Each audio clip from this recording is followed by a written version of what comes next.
Hi, everyone. Let's dive into a world that's often misunderstood, the life of an expert mortgage agent. Let me start with a quick story. Earlier this year, I had a client that bought a property. She bought a property. Actually, even before that, let me set the stage. She worked for a company for many, many years. It's a stressful job that she had. But looking forward to retirement, she actually bought a property that she sees as her forever home until she doesn't need a property anymore. So this is her retirement place. She's bought a property outside of the city, so lots of land, really quiet, and certainly more humble as far as the size of the property is concerned. But it's perfect for her. So she bought the property, listed the home that she has right now in the Toronto area, and then the market turned. We actually had her approved with an A lender, with Scotiabank, and great rates, great features, and all that. Certainly, our ideal long-term mortgage for her. It's actually not a mortgage, it's a home equity line of credit because she didn't with the sale of the property, she didn't need any funds afterwards. She just wants the just in case funds and maybe small things here and there that she would do on her home. But the market turned, as I mentioned earlier, the property was still listed, and the closing date was coming up. And as we approached the closing date, there weren't any real sign or any opportunity for us to think that that property will be sold before that closing date. So we had to look for alternative financing as a bridge. And then the good thing is that a month afterwards, she was able to sell the property, much less than what she thought the property was originally worth. But nonetheless, we were able to close a deal with alternative financing, and now we're graduating her into to another A lender. So got a better rate, which is good. The real estate market and has been going down, but luckily enough, the interest rates on the mortgage side has also been favorable. Now, what does that tell us? Well, market dynamics. First of all, let's talk about the ever-changing market, both on the mortgage side and the real estate side. Picture this. Interest rate is like a roller coaster. It's very unpredictable. It could go up, it could go down, or stay the same. It's always in motion. So staying ahead of how the market is, both on the real estate side, both on the lender side, and more importantly for our side on the mortgage interest rate side, it's very beneficial that we always look at constant researching and adaptations to what's being said, forecasted on the market. Now, interest rates and economic factors are constantly in flux, as I mentioned earlier. So learning about how inflation is affecting our interest rates, learning about how the 5-year bond yields are working right now, or the regulations that are that are being put forth on the financial institutions and how much is costing them to fund each mortgage.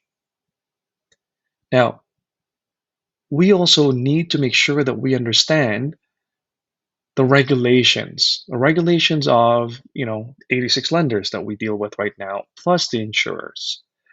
The regulatory landscape, it's like a maze. There's, when you think you see and understand what it is, there'll always be a turn. So, at each turn, there's new regulations. At each turn, there's no compliance requirements. So, anywhere from the B20 to the stress test to the new Canadian Mortgage Charter, it's so important that as a mortgage broker or a mortgage agent, that you're always on top of what's being changed as far as regulations are concerned. Now, obviously, on top of that, there is the complexity of local and national mortgage regulations. you know, we need to make sure that we're always compliant to what the lenders, individual lenders, are asking from our clients. So it could be documentations, it could be, regulations as far as their credit history is concerned, regulation as far as, their the locations that they're looking to buy. So from our perspective, there's always different capacity that each lender might have or appetite for different types of mortgages. For us, there's licenses that we always have to upkeep as a mortgage agent. So mortgage agents are typically level one or level two now, which is a new classification. I'm a mortgage broker, so there's a little bit more there as far as the licenses regulation is concerned. But there's also mortgage administrators, now, in the last less than 12 months ago, there's new private lending rule changes. So not everybody is allowed to um, trade in private mortgages. Now, who can trade in private mortgages right now? We're just the level two mortgage agents and mortgage brokers, such as myself. Again, continuing education is also something that we consistently have to upgrade, um, because as a mortgage broker licensed, and a mortgage agent licensed for some, we are mandated to have continuing education to basically to upkeep that license. Now, on top of that, let's talk about the business itself, the business of mortgages itself. Now, we have to build trust and relationships. Now, let's talk about, building trust. Building trust isn't an easy thing. It's like nurturing a plant, right? It takes time and patience and takes genuine care. Now, on establishing long-term relationships, I mean, you need to be transparent. You need to have the highest of integrity. A lot of our clients lean on us, and they need to understand that we have the expertise and that we have their best interest as at our number one goal, and we have basically their best interest in our hearts. Every client is also unique, so it's like different puzzle pieces need to be put together, right? So with their risk tolerance, the amount, their history, their sources of income, right? They're all different, and from that perspective, they fit different categories. It could be on the A lending side, it could be on the B lending side, but the idea behind it is that we're able to, or need to know, that we need to know enough and capable enough to tailor our solutions to what their financial needs are. Now, each client have also diverse profiles and needs, right? So when we're talking about these mortgage solutions, are they looking at, from a short-term perspective, are they looking to buy an investment property to flip? Are they looking for a home that they're going to stay in for the next 10, 15, 25 years? Are we looking for, to buy their first investment property that they want to pass on generation to generation to their kids and grandchildren and all that kind of stuff, right? So again, each client have different profiles and needs. Now, you also need to, as a mortgage agent, you also need to have some emotional resilience. You're going to get declines and you're going to get rejections, right? As part of this journey, honestly, you need to be able to um, manage or learn how to manage your disappointments, right? So these setbacks is constant. Um, Now, we wear many hats as a mortgage agent or mortgage broker. Myself, you're basically an advisor. You're a negotiator. You're an analyst. You're putting different strategies for different clients. So balancing these roles um, is an art in itself. No, the versatility in each role and make sure that we effectively manage our strategies, our emotions ourselves, right? So that is so key in being able to perform at your best for your clients, because you might have a client that you might have to deliver a hard news, a hard, a decline that you believe that should be there for them, but unfortunately, it just didn't have the market for it, right? An appraisal that went short of what was expected. So again, these are, when you're delivering that kind of message with one client, and then also have to pick up the phone to make sure that you're doing your regular mortgage checkup, so that that next client understand what's going on, when the next rate announcement is, and how their upcoming renewal should be managed. You need to be able to jump from one disappointing call and be there with enough energy and and focus for the next client. Now, we also have to adopt to technology. Again, with the world that we have right now, we technology is a great thing. It provides us with some efficiencies, and like Zoom, and marketing like social media, technologies like electronic signatures, or having the ability to get a copy of the notice of assessment and bank account statements and everything. That a lot of these technologies, that when we utilize them, makes the transaction so much easier. Now, every technology that is out there comes with some learning, continuous learning on the technological side. It also, comes with having to, keep on changing your processes to make sure that we're able to incorporate those things. Now, to wrap it up, again, being a mortgage agent or an expert mortgage agent is so rewarding. We're not just agents, we're guides and educators and problem solvers. Remember, for every challenge that we face, it's an opportunity to serve our clients better. Now, let me before I end this, let me actually answer some questions that I see commonly asked on our side, especially for those people looking to get into the mortgage space. First one is, can mortgage brokers make $100,000 a year, and how?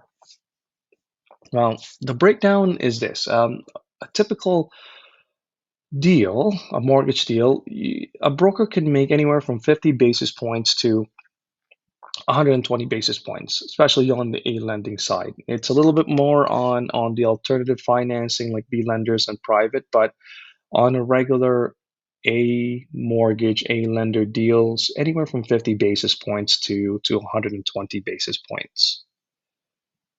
I looked at our average mortgage deal for us specifically in the West GTA area. It's around $600,000. Now, for $600,000 at 50 basis points, it's around $3,000 a deal. On the high end, 120 basis points, it could be around 7,200 per deal. Now, if I use those numbers on a $100,000 mortgage, if that's the goal for income per year, you have to close as little as 14 deals to maybe as much as 33 deals to make that $100,000. Again, if the question is, can you make $100,000 a year as a mortgage broker? Absolutely. The how is, again, per deal, depending on the income split for that one. Now, second question, is it hard to be a successful mortgage broker? Um, we mentioned it above or a little bit earlier. Um, you wear a lot of hats as a mortgage broker.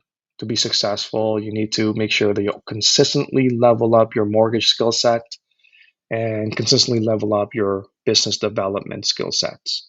So, if we're looking at the end of the year, you need to have business plans. You need to be able, to understand how to execute. You need to have a marketing plan. You need to have consistency and commitment for at least 2 years for a lot of these marketing um, um, activities that you're looking to incorporate. Uh, Another question is being a mortgage agent stressful? Yes.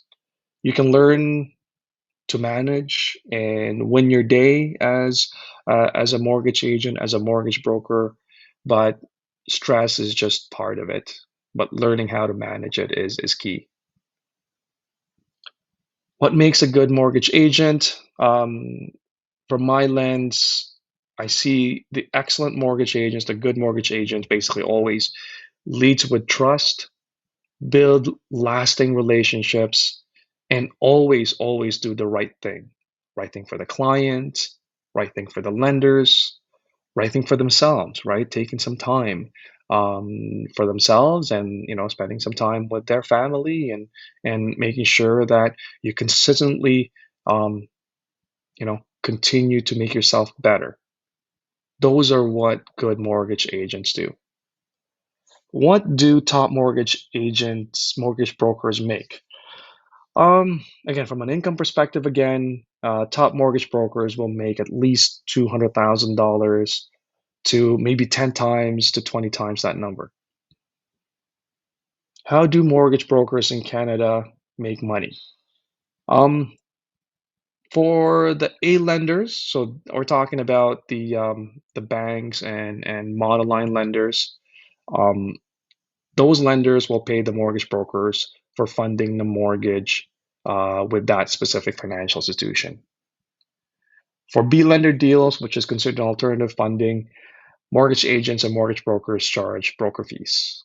On private lending deals, mortgage brokers and mortgage agents also charge an even higher mortgage broker fees. Now, these next or last two questions are very similar. Do RBC mortgage specialists make commission?